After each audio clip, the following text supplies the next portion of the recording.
Hey guys, Dan here with the Battlefield Curator. It's Jack's time. time. And that's Eric with American War Museum and Men with Hills. Men with Hills Militaria. Military. So Eric owns this museum here in, where are we at, Eric? Fairfield, Pennsylvania. Fairfield, Pennsylvania. And he's going to show us around a little bit. This museum isn't exactly open all the way yet. So Eric, can you tell us when you expect to be fully open? Right now it's looking Labor Day weekend, somewhere around there, probably end of September. I keep pushing it back, but I like everything to look perfect, so. Okay, awesome.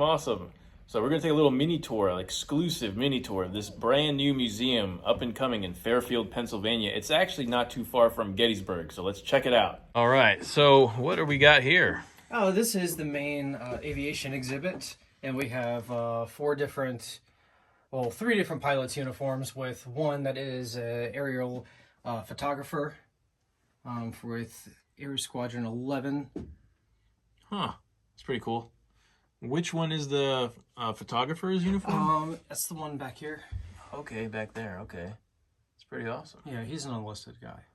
What's the deal on the hat? That belongs to Lieutenant Cunningham, and that is the uniform right next to it. He flew with the British, and he actually got a confirmed kill, but then later transferred to U.S. Air Service. Oh wow! So he was dual military, like Yeah. dual country, dual nation. Same with this one, but this one has a British wing on it. Oh, okay. Interesting. That's actually a British-made mask, but the French, British, and Americans all used them. And that one, although it stands in for, an American example, that one was actually worn by Lance Corporal Gotts, and he was wounded in Battle of Cambrai.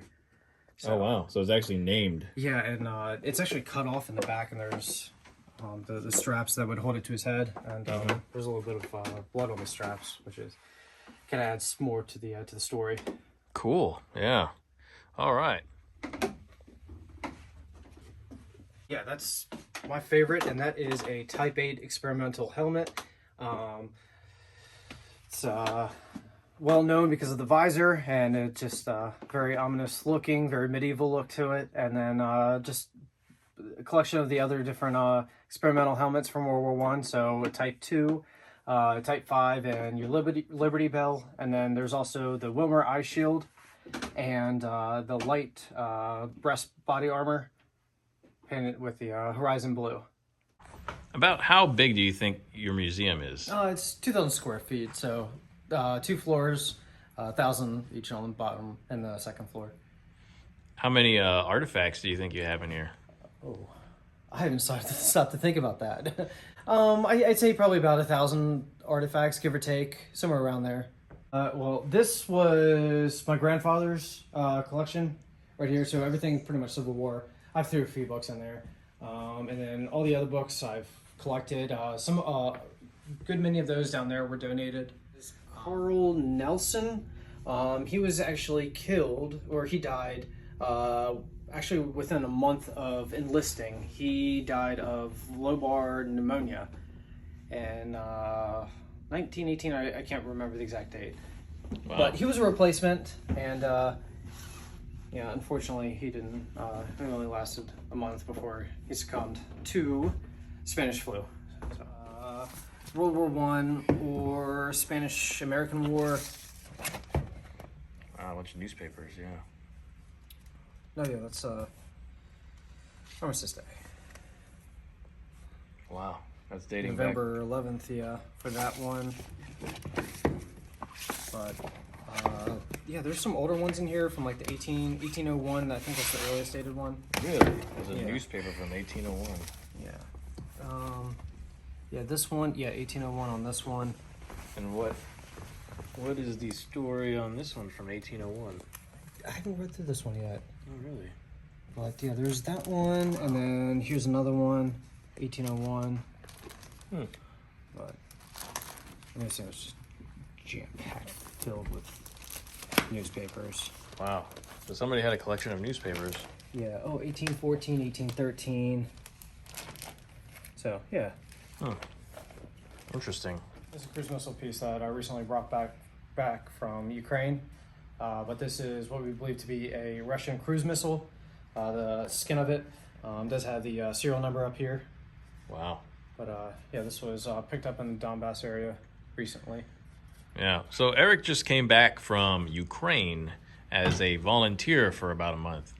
So explain what you were doing over there as a volunteer. Yeah, I was with an organization called Road to Relief, where we pretty much delivered food and water and medical supplies to the civilians, pretty much caught right at the front line, and they chose to either stay back because they didn't have a place to go to, or yeah, they just refused to leave. There's a lot of people that just refuse to leave. Wow. Because I guess they love their house that much, their home. Wow. So did you, how much danger did you think you were in? Like, what's the life expectancy of a volunteer?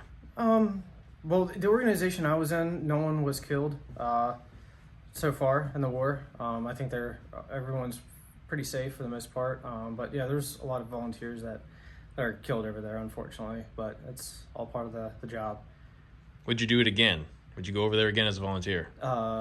Yes, 100 times yes. Really? Yes. Why would you go over there again? It's a mixture of just enjoyment doing the job and satisfaction of, I guess, helping people, I guess, in a way.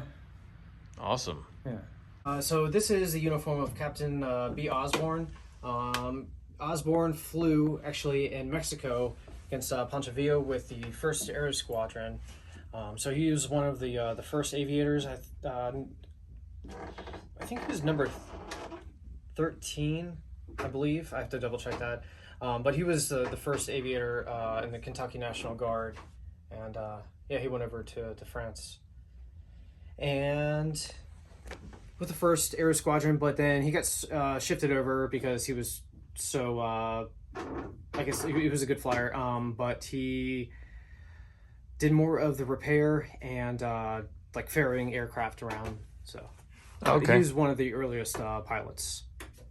All right. Well, that's the video. Eric, where can we find you guys? You can actually find me on Facebook, on American War Museum and Menwith Hills. Also, I run, along with Cody Dillman and a bunch of other people, American Military Reference, which is on Facebook and Instagram.